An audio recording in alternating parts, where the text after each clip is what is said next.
Hello friends, இன்றைக்கி நம்ம சேனலில் ரொம்ப சூப்பரான பொட்டேட்டோ மோமோஸ் எப்படி செய்யலான்னு பார்க்கலாம். நீங்கள் நம்ம சேனலுக்கு புதுசுனா சப்ஸ்கிரைப் பண்ணிக்கோங்க, மறக்காமல் பெல் ஐக்கான் பட்டனை கிளிக் பண்ணிக்கோங்க. வாங்க வீடியோக்குள்ளே போகலாம். இன்றைக்கி நான் ஒரு பாத்திரத்தில் உப்பு போட்டிருக்கேன். 200 கிராம் மாவுக்கு கொஞ்சம் தண்ணி ஊற்றி உப்பை நல்லா கரைச்சிக்கலாம்.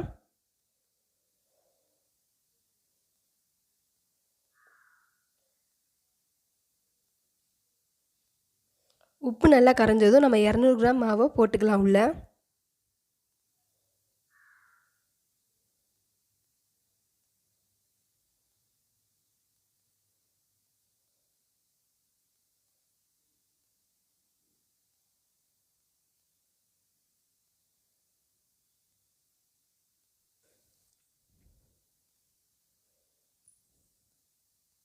இப்போ 200 கிராம் மாவு அளவு போட்டாச்சு. இப்போ நம்ம 2 ஸ்பூன் அளவு எண்ணெய் ஊற்றிக்கலாம்.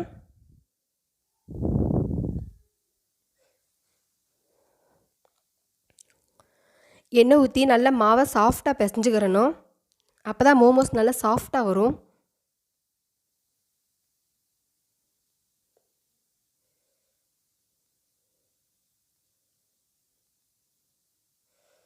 பாருங்கள், நல்லா சாஃப்டாக பிசைஞ்சாச்சு.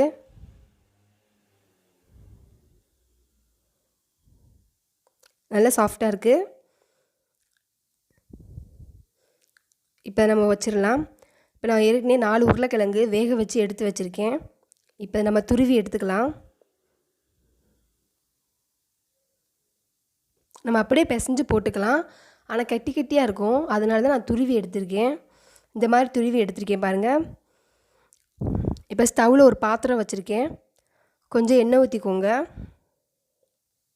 இதில் நீங்கள் என்ன வெஜிடபிள்ஸ் ஆட் பண்ண விரும்புகிறீங்களோ ஆட் பண்ணிக்கலாம். கேரட், முட்டைக்கோஸ், பீன்ஸ் இந்த மாதிரி வெஜிடபிள்ஸும் ஆட் பண்ணிக்கலாம்.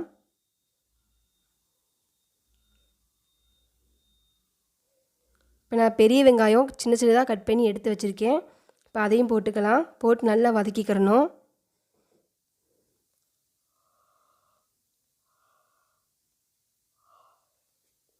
பாருங்கள், நல்ல கலர் மாறிடுச்சு. இப்போ இஞ்சி பூண்டு பேஸ்ட்டு ஒரு 1/2 ஸ்பூன் அளவு போட்டுக்கலாம்.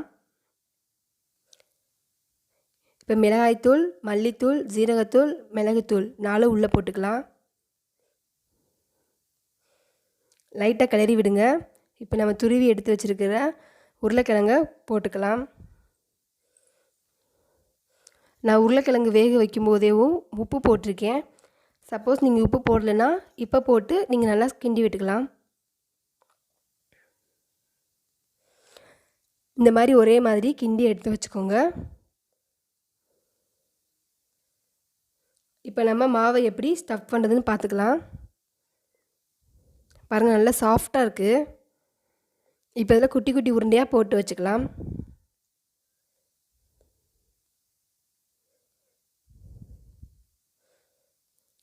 லேசாக மாவு போட்டுக்கோங்க, அப்போ தான் ஒட்டாது.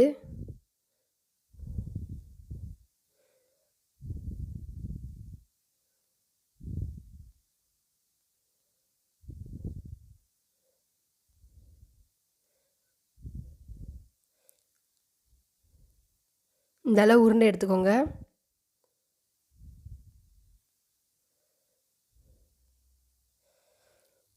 சப்பாத்தி கட்டையை வச்சு லேசாக மாவு தூவிக்கோங்க. அது மேலே இந்த மாவு உருண்டையை வச்சு நல்லா சின்னதாக பரத்தி எடுத்துக்கோங்க.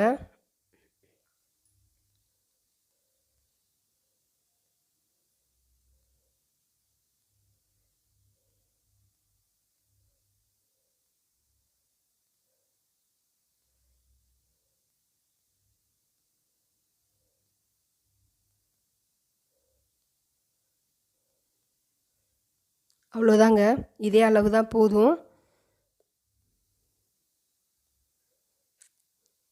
இப்போ நம்ம வதக்கி எடுத்து வச்சுருக்கிற பொட்டேட்டோவை 1 ஸ்பூன் அளவு வச்சுக்கோங்க. உள்ளே நடுவில் வைக்கணும்.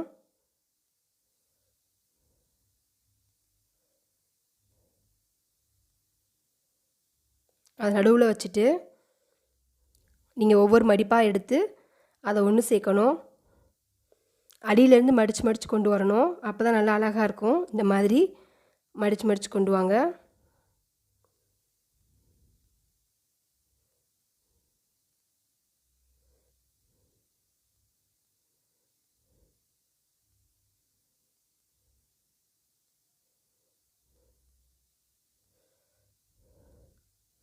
பாருங்கள் சூப்பராக ரெடி ஆயிடுச்சு. அழகாக இருக்குது பாருங்கள் பார்க்குறதுக்கேவும். இது ஒரு டிசைன். நம்ம இன்னொரு டிசைன் பண்ணலாம். இந்த மாதிரி ரவுண்டாக தேய்ச்சிக்கோங்க. ஒரு ஓரத்தில் நம்ம ஸ்டஃப் பண்ணிக்கிறணும் அந்த உருளைக்கிழங்க. இந்த மாதிரி பூர்ண மாதிரி மடிச்சுக்கோங்க. எல்லா பக்கமும் நல்லா ப்ரெஸ் பண்ணி விட்டுக்கோங்க, ஜாயின் பண்ணுற மாதிரி.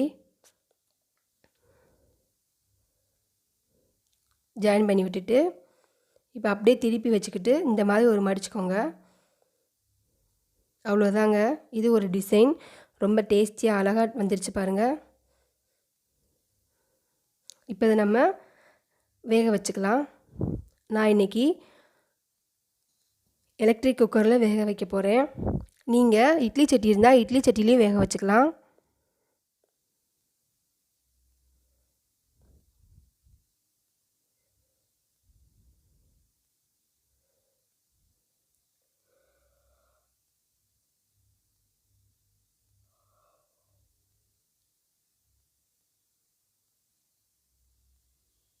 இப்போ அதை நம்ம வேக வச்சுக்கலாம். நம்ம ஓப்பன் பண்ணியாச்சு. இப்போ ஏற்கனவே தண்ணி நல்லா கொதிக்குது. இதில் வச்சு வேக வச்சுக்கலாம்.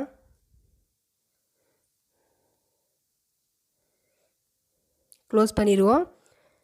ஒரு 5 நிமிஷம் போதும், வெந்துடும். இப்போ 5 நிமிஷம் கழிச்சு நான் ஓப்பன் பண்ணி பார்க்குறேன். பாருங்கள் கலர் நல்லா சேஞ்ச் ஆகிடுச்சு.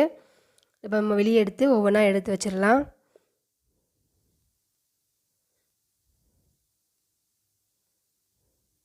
நல்லா வெந்துருச்சு பாருங்கள்.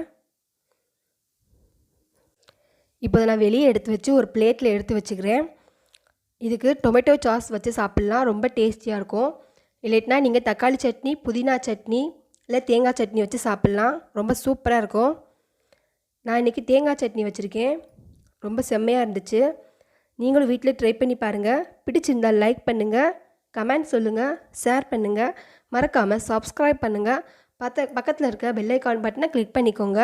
தேங்க்யூ.